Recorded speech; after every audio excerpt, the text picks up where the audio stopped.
नरेंद्र मोदी का 2 दिवसीय कर्नाटक का दौरा। बेलगावी और उत्तर कन्नड़ में जनसभा संबोधित करेंगे। दावणगेरे और बेल्लारी में रैली भी करेंगे। तो अब मिशन दक्षिण पर पीएम नरेंद्र मोदी नजर आने वाले हैं। जहां कर्नाटक में पीएम नरेंद्र मोदी की जनसभा होगी, तो वहीं उत्तर कन्नड़ में भी पीएम नरेंद्र मोदी रैलियों को संबोधित करने वाले हैं। तो हजारों लाखों की भीड़ के बीच आज पीएम नरेंद्र मोदी क्या बड़ी बातें कहने वाले हैं, इस पर भी सभी की निगाहें होंगी। जब बात आती है दक्षिण की, तो यहां पर जाहिर तौर पर बीजेपी यहां पर मजबूती से अपनी पकड़ बनाने की पूरी कोशिश में जुटी हुई है। लगातार पिछले 2 सालों से ही देखा जा रहा है। और आज पीएम नरेंद्र मोदी एक बार फिर से दक्षिण के इन जगहों पर नजर आने वाले हैं।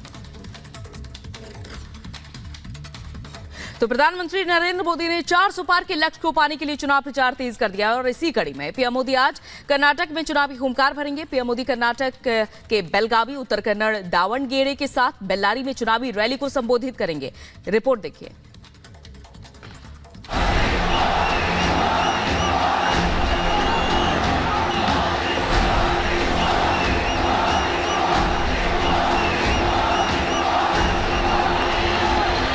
गरीबों की सरकार, युवा को अवसर देने वाली सरकार,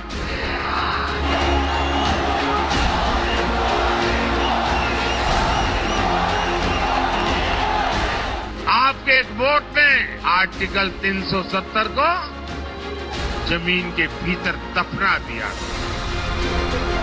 मोदी की जीत वाली गारंटी दक्षिण से ही पूरी होगी। मोदी के 400 पार वाला टारगेट दक्षिण से ही अचीव होगा। शायद यही वजह है कि पीएम मोदी मिशन दक्षिण को लेकर लगातार एक्टिव दिखाई दे रहे हैं। एक बार फिर प्रधानमंत्री मोदी 2 दिनों के दौरे पर आज कर्नाटक पहुंच रहे हैं। जहां पीएम आज और कल कर्नाटक के तूफानी दौरे पर हैं। आज वो 5 जिलों में सार्वजनिक बैठकों को संबोधित करेंगे। लोकसभा चुनाव के लिए अपने प्रत्याशियों के लिए जनता से आशीर्वाद मांगेंगे। चुनाव का वक्त है। मिशन दक्षिण के साथ ही पीएम मोदी हर जगह चुनाव प्रचार कर रहे हैं। शनिवार को पीएम महाराष्ट्र के दौरे पर थे, जहां कोल्हापुर में पीएम मोदी उद्धव ठाकरे पर जमकर बरसे। जो डीएमके पार्टी, वो उनकी खासम खास वो कह रही है सनातन को गालियां देने पर अब उतारू है। कहती है ये सनातन तो डेंगू है, मलेरिया है। और जो लोग सनातन के विनाश की बात करते हैं, उन्हें इंडी अगाड़ी के लोग महाराष्ट्र बुलाकर उनका सम्मान करते हैं। ये दृश्य देख करके मुझे तो सोचता हूं बाला साहब के ऊपर कितनी बीती होगी। इंडी अगाड़ी वोट बैंक की राजनीति में इतना गिर गया है कि शिवाजी महाराज की धरती पर ये औरंगजेब को मानने वालों से जाकर के मिल गए हैं।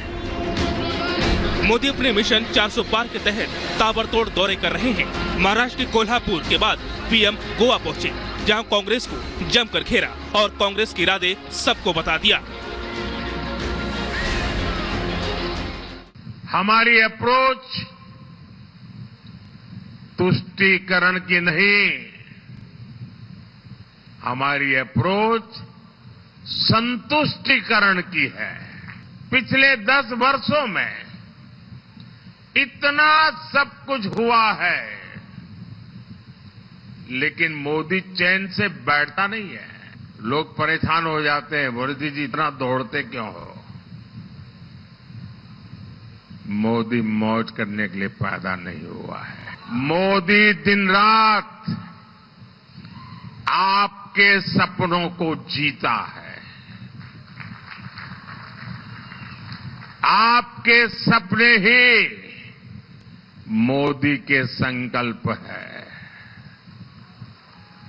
और इसलिए मेरा पल पल आपके नाम, मेरा पल पल देश के नाम। 2024 के चुनाव में एनडीए 400 पार के लक्ष्य के साथ मैदान में है। 2 चरण के चुनाव के बाद आगे के लिए रणनीति काफी अहम है।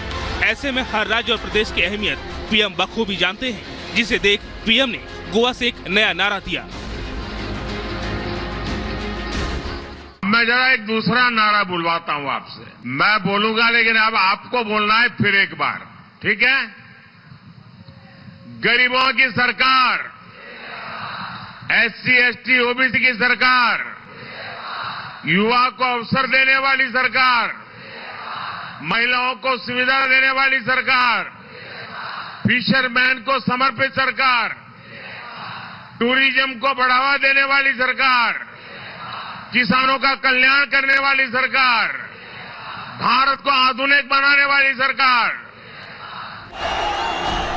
अब पीएम मोदी आज एक बार फिर से कर्नाटक दौरे पर है, जहां 28 लोकसभा सीटों में से 14 पर 26 अप्रैल को दूसरे चरण में मतदान हो चुका है। बाकी बचे 14 सीटों पर तीसरे चरण यानी 7 मई को मतदान है। जिन 14 सीटों पर मतदान है उनमें चिक्कोडी, बेलगाम, बागलकोट, बीजापुर, गुलबर्गा, रायचूर, बीदर, कोयल, बेल्लारी, हवेरी, धारवाड़, उत्तर कन्नड़, देवगिरी और शिमोगा है।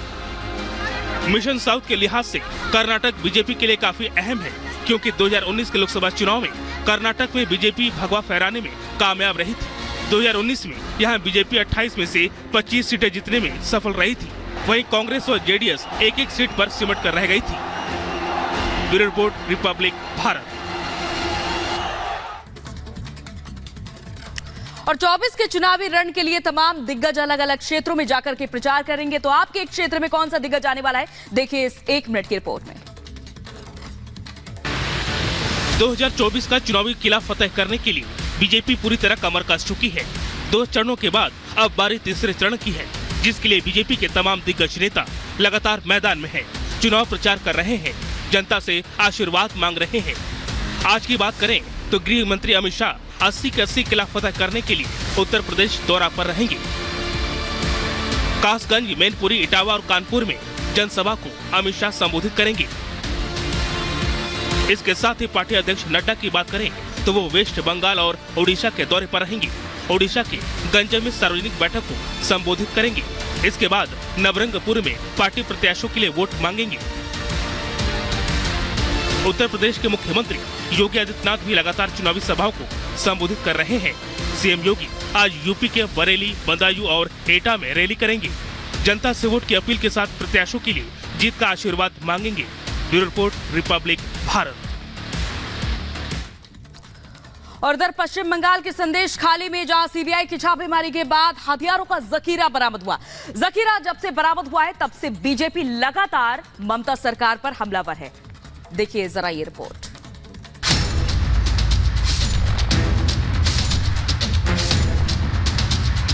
देश की सियासत का केंद्र बनता जा रहा बंगाल का संदेश खाली एक बार फिर सुर्खियों में है। वजह है शाहजहां के नेटवर्क पर करारी चोट और उसे बचाने के लिए ममता का जोर। सियासत क्यों और कैसे हो रही है, ये मामला चुनाव आयोग कैसे पहुंचा, आपको तफसील से आगे बताएंगे। पहले इन तस्वीरों को जरा गौर से देख लीजिए। ये उन्हीं हथियारों का जखीरा है जो शाहजहां शेख के करीबी के ठिकानों पर छापेमारी के बाद मिला है। जानकारी के मुताबिक सीबीआई, बम निरोधक दस्ता, राष्ट्रीय सुरक्षा गार्ड यानी कि एनएसजी, केंद्रीय अर्धसैनिक बलों और पश्चिम बंगाल के पुलिस की टीम ने उत्तर 24 परगना जिले में सुंदरबन के किनारे एक गांव में छापेमारी की, जहां से 4 विदेशी पिस्टल, 1 देसी pistol, 1 Indian revolver, Colt revolver, 348 कारतूस और कई देसी बम बरामद हुए हैं। यानी भारी मात्रा में छोटे हथियार और गोला बारूद बरामद किया गया है, जिसमें विदेश में निर्मित पिस्तौल भी शामिल हैं। सीबीआई के सूत्रों ने बताया कि घर का मालिक शाहजहां शेख का रिश्तेदार है, जिसकी पहचान अबू तालिब मुल्ला के रूप में हुई है।